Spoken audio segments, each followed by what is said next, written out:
araw bago ang pasukan. Kabilang sa manilinis ang isang eskwelahan sa Malabon na madalas bahain kahit wala namang ulan. Nakatutok si Julio Segovia. Baha ang problemang sasalubong sa pagbubukas ng klase sa Pangulo Elementary School 1 sa Malabon. Kaya sama-sama ang mga guro, mag-aaral at magulang sa paglilinis ng eskwelahan. Para po pagpasok ng mga anak namin, malinis at hindi po malamok. Yung mga basura po, dapat po tapon sa tamang basurahan para po di magbabara o magbabaha. Dahil mababa ang lugar na kinatitirikan ng Pangulo Elementary School 1 dito sa Malabon, kahit hindi umuulan, madalas daw bahain ang paaralan, lalo na kung high tide. Bilang tugon sa matagal ng problemang baha, kasalukuyan ang ipinatatayo ng DepEd ang 2 palapag na gusali. Mas mataas na ito ang kaso. Malamang naaabuti ng konstruksyon na pagsimula ng klase sa June 6. Sa ngayon, magpapatupad daw muna ang paaralan ng 3-shift kada araw para mapagkasya sa 11 silid-aralan na aabot sa 1,000 estudyante. Lumalabas na 11 kwarto. Kaya lang po, dahil sa pagbaha, puro itaas lang ang nagagamit pagka high tide. Sa Barangay Central Signal Village sa Taguig, tulong-tulong din ang mga lokal na opisyal sa paglilinis ng mga estero. Paghahanda raw ito sa nalalapit na pasukan, lalo pat pumasok na ang panahon ng tag-ulan.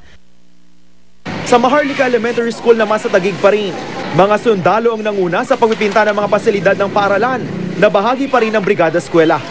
Julio Segovia, nakatutok, 24 oras.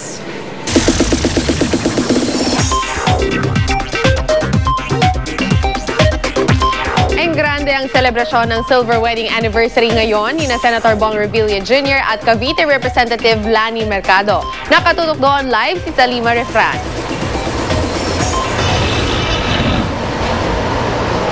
Luan, nandito ako ngayon sa Sofitel Philippine Plaza, ang venue ng wedding reception ng Silver Wedding Anniversary ni Senator Bong Revilla at Congresswoman Lani Mercado. At kanina nga isinagawa ang wedding ceremony sa Shrine of St. Therese of the Child Jesus sa Villamor Air Base.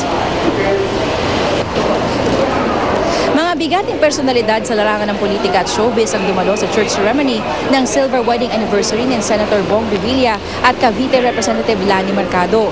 Nagagandahan at nagagakuhan ang lahat ng 7 anak ni Senator Bong at Congresswoman Lani kasama ang 2 apo.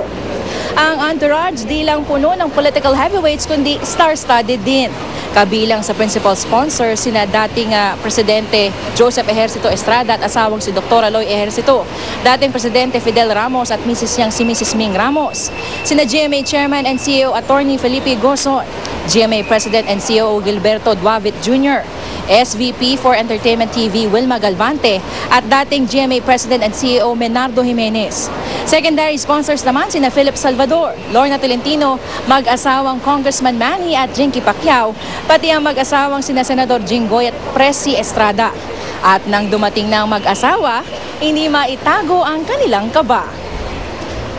Yeah, 25 years, ninenervous pa rin, but at least happy yung wife ko. Ano ba yung ang-asawa niya? Si Vice President Jejo Marbinay nagpaabot ng pagbati sa mag-asawang muling ikinasal.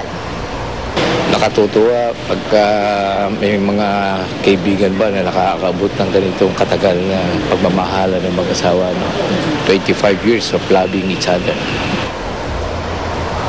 Luan, sa mga oras na ito ay unti-unti na nagdadatingan itong mga bisita ng Silver Wedding Anniversary nga ni Senator Bong at Congresswoman Lani. At anumang oras ngayon na inaasahan na nating bababa mula sa kanilang kwarto ang mag-asawa at sasamahan tayo dito sa reception. At yan ang pinakasariwang balita mula dito sa Sofitel. Luan? Maraming salamat, Salima Refran. Enjoy the rest of your weekend mga kapuso. Ako po si Luan D. Pia, Jiggy. Salamat, Luan. At yan po ang mga balitang aming tinutukan sa nakalipas na 24 oras. Maraming salamat sa inyong pagtitiwala. Mula sa tahanan ng katotohanan, ako po si PR Kanghel. Ako po si Jiggy Manica, dito ang GMA. Walang kinikilingan, walang pinoprotektahan. Walang kasinungalingan, serbisyong totoo lamang. At dahil hindi natutulog ang balita, nakatutok kami 24 oras.